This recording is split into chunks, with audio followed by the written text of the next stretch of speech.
Voilà, on se retrouve pour la deuxième partie de Tous Azimuts, toujours en compagnie de la très très charmante Frédéric Bréau et de François de Dieuleveux pour son premier roman Chante Pollueur chez edilivre.com. Voilà, avec une belle Ferrari Daytona. Mais je montre ma science maintenant que vous m'avez expliqué. Vous me disiez que vous étiez un passionné des 24 heures du Mans, mais jusqu'aux années 80, quoi. Après, vous avez un peu décroché. Oui, on est obligé d'être passionné des 24 heures du Mans quand on est tombé dedans. Ayant vécu au Mans dans les années 70, j'étais effectivement passionné de cette course. Très bien. Alors, on va avoir au téléphone un autre passionné bien connu des 24 heures du Mans, puisque c'en est l'un des speakers, avec notamment Bruno Vandestick, Vincent Cerruti. Bonsoir, Vincent. Bonsoir Olivier, bonsoir à toute l'équipe de Tous Azimuts et puis à votre invité évidemment. Et puis Frédéric, notre ami Frédéric qui est là. Mais oui, que j'embrasse. Voilà, Vincent, vous êtes à nouveau cette année speaker avec Bruno des 24 heures du Mans. C'est les 11 et 12 juin, ce sera la 79e édition des 24 heures du Mans. C'est la combientième pour vous? Ouh là là, alors vous allez faire un calcul rapide parce que vous faites ça très bien Olivier. Je crois que la première fois où je suis venu aux 24 heures du Mans comme spectateur, je devais avoir 6 ans. Et mon premier ça fait 25 ans, l'Automobile Club de l'Ouest à l'âge de 17 ans. Donc en flirtant avec la trentaine, ça nous fait Olivier, attention. 25 ans, quoi. Bravo. Très bien, bravo. Alors cette année, vous serez, malgré votre nouvelle notoriété et travail sur TF1 et RTL, dont on parlera un peu plus tout à l'heure, vous serez à nouveau, comme tous les ans, aux 24 heures, comme speaker, avec Bruno. Mais vous serez également dans l'envoyé spécial, si j'ose dire, d'Automoto pour TF1. Voilà, exactement. Alors, je vous demande pardon, premièrement, pour le bruit que vous entendez autour de moi, parce que je suis sorti dans la rue pour répondre à votre interview. On est rue Marbeuf, là, à Paris, pour préparer les prochains enregistrements de Sosie en notre Sosie.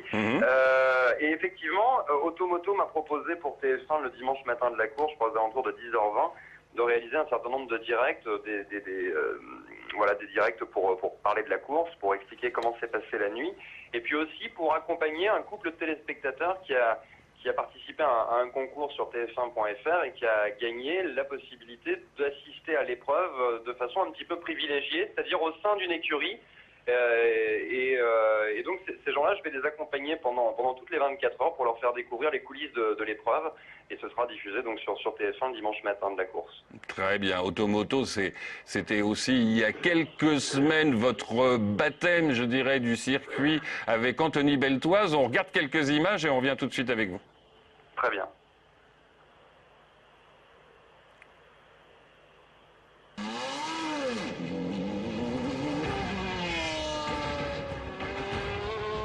Et attention, nous sommes sur le circuit des 24 heures du Mans. Ce que je vis aujourd'hui grâce à Automoto est juste incroyable. Je te trouve très courageux. Vraiment bravo Vincent. 245, 250. Gros freinage. Wow. Vincent, c'était en fait, oui, c'est curieux, c'est la première fois que vous faisiez le tour du circuit dans une voiture de course. Alors, c'était la première fois que je le faisais à bord d'une vraie voiture de course, en tous les cas homologuée par la FIA pour participer à une épreuve internationale. En fait, il faut savoir que rares sont les fois où nous avons justement la possibilité de rouler dans une vraie voiture de course sur le grand circuit des 24 heures. Des baptêmes de piste, j'en avais fait au Mans, à Magny-Cours, à Spa, dans d'autres voitures. Mais là, dans une voiture en configuration course, une voiture de 500 chevaux qui pèse moins de 1000 kilos, c'est vraiment très impressionnant et je peux vous dire que je jouais pas la comédie. Hein. Quand je hurle comme ça dans la voiture, c'est qu'il se passe vraiment quelque chose. On se prend un nombre de jets absolument incroyable. Et puis quand Anthony est parti des stands, qu'il a passé la première, deuxième, troisième, quatrième, cinquième, sixième, j'ai senti tous mes organes qui se mélangeaient. C'était juste incroyable. Et là, je lui dis, mais attends, c'est pas possible, on arrête, on arrivera à l'heure qu'on arrivera, donc on roule doucement, sauf que l'idée, c'était évidemment de ne pas rouler, doucement. Et je suis ressorti de la voiture, j'avais un petit peu le mal de mer, enfin, j'avais le vertige, quoi. On s'en rend très bien compte dans le sujet. Là, c'était juste un petit teaser, le sujet qui dure à peu près 4 minutes et que l'on peut revoir, pour ceux qui ne l'avaient pas encore vu, sur le site de TF1, tf1.fr. Vous ne serez pas toute la semaine comme les années précédentes sur le circuit Bugatti cette année. Vous ne serez là qu'à partir de mercredi pour cause de tournage des prochains numéros de Sosie hors notre Sosie en début de semaine prochaine. Trois numéros qui seront diffusés cet été après le carton de votre première le 1er janvier, c'est ça? Vous êtes gentil. Oui, l'émission avait plutôt bien marché, effectivement, le 1er janvier à 20h45. Et TF1 a recommandé 3 émissions que nous allons enregistrer lundi et mardi. Et pour la première fois, comme vous le disiez, je ne serai pas là au pesage. Et je ne vous cache pas que ça me fait bizarre, tout simplement, parce que j'ai l'habitude, moi, tous les ans, de venir sur la place des Jacobins pour les vérifications techniques et administratives. Donc ça me change un petit peu mon calendrier. Enfin, je veux dire, ça me change mes repères, quoi. Donc j'arriverai le mercredi matin et les émissions seront diffusées cet été. On aura l'occasion d'y revenir un peu plus tard. La chaîne annoncera les dates de diff et de diffusion bientôt. Vincent, dites-nous quand même quelques noms de vedettes qui participeront aux caméras cachées de Sosie hors notre Sosie. Alors, il y a le député du Pas-de-Calais, le ministre de la Culture, j'ai envie de dire permanent, comme le dit Laurent Gérard, c'est Jack Lang, qui participera à l'émission et que nous retrouverons sur un marché en train de vendre des fruits et légumes, donc ça c'est assez drôle. Jean-Pierre Foucault aussi, M. Pokora, le grand gagnant de Danse avec les stars. Pas mal d'invités, je peux pas vous donner tous les noms parce que j'ai pas le droit, mais je le fais quand même, je vous en donne quelques-uns. Il y aura pas mal il y a Jean-Pierre Foucault, M. Pokora, Jack Lang, Hélène Ségara et beaucoup d'autres encore. D'accord. Mais c'est vraiment, les tournages se sont bien passés. Au total, une vingtaine de caméras cachées ont été enregistrées. Et à chaque fois, les scénarios sont très bien écrits. On travaille avec une jeune femme qui s'appelle Joëlle Calfon et qui écrivait notamment les scénarios des caméras cachées de Surprise Surprise avec Marcel Béliveau. Donc c'est vraiment la spécialiste en France de la caméra cachée. Et on va passer de bons moments avec Sosie hors notre Sosie. Vous parliez de Danse avec les stars, bientôt le retour Joker, c'est en discussion. Ce sera là encore annoncé par la chaîne, si tel est le cas, dans les prochains mois. Pour l'instant, on se concentre sur Sosie hors notre Sosie. Pardon pour le bruit. On se concentre sur Sosie hors notre Sosie, sur Automoto et puis sur l'actualité radio aussi. Voilà, avec alors RTL, parlons de choses qui sont signées, en effet, Vincent. Donc, RTL cet été aux commandes d'une des émissions mythiques de la station de la rue Bayard, c'est-à-dire Stop. Ou encore. Voilà, il y a 3 émissions ancestrales, mythiques. Il y a toujours les grosses têtes, bien sûr. Il y avait la valise qui n'existe plus, et puis le reste, Stop ou encore, qui est à l'antenne depuis 40 ans. C'est l'émission de radio en France qui est la plus ancienne. Par sa longévité et puis par son succès aussi. C'est une moyenne de 3 millions d'auditeurs tous les samedis et tous les dimanches matins. Et je suis vraiment très content d'assurer l'intérim pendant les vacances de Vincent Perrault. Et c'est une émission populaire, familiale. Et je pense que je vais beaucoup m'amuser à réveiller les auditeurs d'RTL tous les samedis et tous les dimanches matins. On vous écoutera avec plaisir, Vincent, et on vous retrouvera bien sûr dès ce week-end au Mans à partir de mercredi et sur le circuit pour le samedi et dimanche dès 24h et donc dimanche dans Automoto. Voilà. Merci Vincent d'avoir distrait quelques instants de votre temps de préparation et de Sosie hors notre Sosie. À bientôt. Merci beaucoup Olivier, puis j'irai faire un petit tour aussi pendant les 24 heures, je l'ai promis à Michael Texier et à Pierre Lelez, j'irai faire un petit tour sur le plateau de l'MTV pour parler un petit peu avec vous et puis passer un bon moment. Je vous embrasse tous et puis bon week-end. Merci Olivier. Merci Vincent, à bientôt. Le Mans, les 24 heures du Mans, vous serez sur le terrain comme d'habitude. En fait, vous êtes chroniqueuse littéraire, critique littéraire bien connue, mais vous avez débuté au sport. Oui, tout à fait. Avec une prédilection en plus pour les sports mécaniques. Donc, voilà, je suivais les 24 heures, le championnat du monde aussi, à l'époque où Il y avait les manches du championnat du monde. On retrouve un portrait de vous dans le blog LK Magazine ce mois-ci de Laura Horteloup et de Karine Bergeot, où on apprend plein de choses sur votre vie, votre carrière. C'est très intéressant. Vous m'avez prêté très gentiment votre DVD du fameux film Le Mans de Steve McQueen, réalisé par Lee Katzin en 1971, avec une musique de Michel Legrand. Oui. Enfin, il a été tourné au Mans pendant les 24 heures et ensuite la suite des scènes pendant l'été 70 et il est sorti en 71. En 71, voilà. Et là, c'est une version, parce que le DVD existait déjà auparavant, mais c'est une version restaurée du film et avec le bonus qui n'existait pas dans la première édition du film. Alors le DVD sort ces jours-ci. Il est sorti. Il est sorti, vous avez signé un grand papier dans le Main Lib il y a quelques jours, 40 ans après McQueen au top.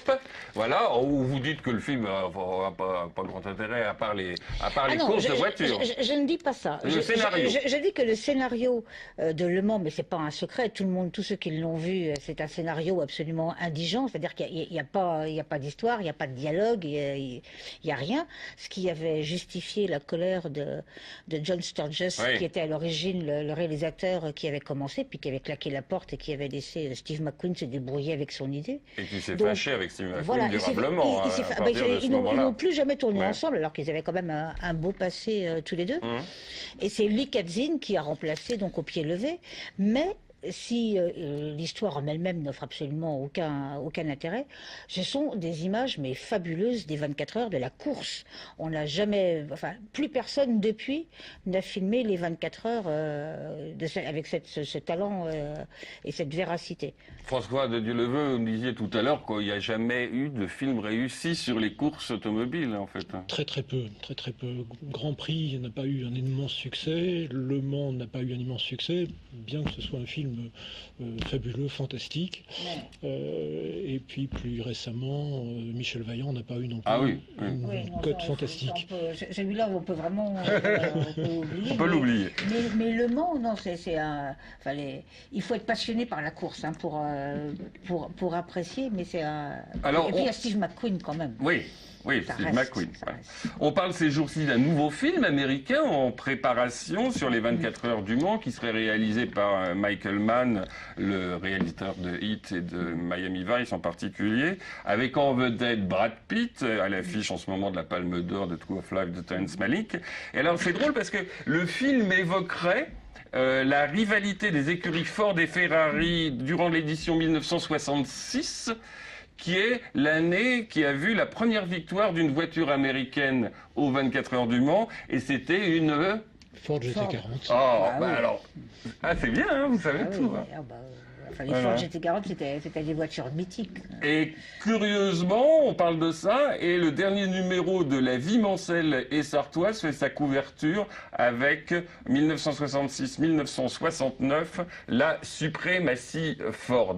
Je vous signale également la sortie d'un numéro hors série du groupe Ouest France, le Maine Libre, les armes secrètes. Alors ça c'est aujourd'hui, les armes secrètes du duel Peugeot-Audi. Puisqu'on parle d'automobile, je ne peux pas ne pas signaler également le très beau livre de notre excellent confrère du Maine Libre, Bruno Palmet, avec Henri Pescarolo, publié chez Libra Diffusion. Retour en piste. Je reviens un instant sur le film Le Mans, parce que outre le DVD, il va y avoir un événement assez important, assez intéressant, c'est-à-dire qu'il va y avoir une projection de la version restaurée, unique sur écran géant, le mardi 7 juin à 22h, sur la mythique ligne droite des stands du circuit des 24 heures. Une séance gratuite pour les détenteurs de billets qui doivent prendre leur contre-marque à la boutique officielle du musée des 24 heures. Et venir avec leur siège, puisque la CEO précise qu'ils n'ont pas assez de chaises pour accueillir tout le monde. Ça peut être... Donc les gens, ça peut être un côté sympathique, doivent venir avec leur contre-marque et avec un fauteuil, enfin un siège. Ouais. Ça peut être une sympa, chaise. ça. Ah oui, oui. Ouais. Et puis, et c'est vrai, voir le film dans le cadre Ouais. réel, enfin sur écran géant, ça peut être un bon moment. Et ils ont lancé un appel à témoins pour les gens qui avaient participé, les Morceaux, les Sartois, qui avaient participé en 70 au tournage comme figurants, pour qu'ils viennent raconter un peu des anecdotes du tournage avant la projection. Très bien. Je termine en disant que LMTV, la chaîne du Mans et de la SAT, sera bien sûr présente comme il se doit sur les 24 heures du Mans. 21 heures de programme. On n'a pas réussi à aller jusqu'aux 24 heures de programme, mais 21 heures de programme pour les 24 heures, avec en particulier dès ce dimanche à 18h40 une spéciale sur la première journée de pesage animée par Pascal Brulon. Lundi, c'est Yannick Morfin qui s'y colle après une prolongation réduite à 30 minutes, mais avec derrière une spéciale d'1 heure. Et puis vendredi prochain, à cette heure-ci, presque, après Tous Azimuts, où nous recevons Patrice Lecomte, que vous avez reçu également au Carré Plantagenet il y a quelque temps. Vendredi, la grande parade des pilotes en léger différé de 20h à 22h. La grande parade des pilotes, ça vous plairait bien ça, parce que des belles voitures anciennes. Hein? Tout à fait. Tout à fait. François Dieu-le-Veut, je vous remercie beaucoup d'être repassé par le Mans. Merci de votre invitation. Pour nous parler de votre premier roman, Chante pollueur, aux éditions edilivre.com. Et puis je vous invite à venir nous parler du prochain. Avec plaisir. Merci François Dieu-le-Veut. Frédéric, à très bientôt. Dans un instant, je reçois Florian Essic, Franck Borde avec Pascal Savard.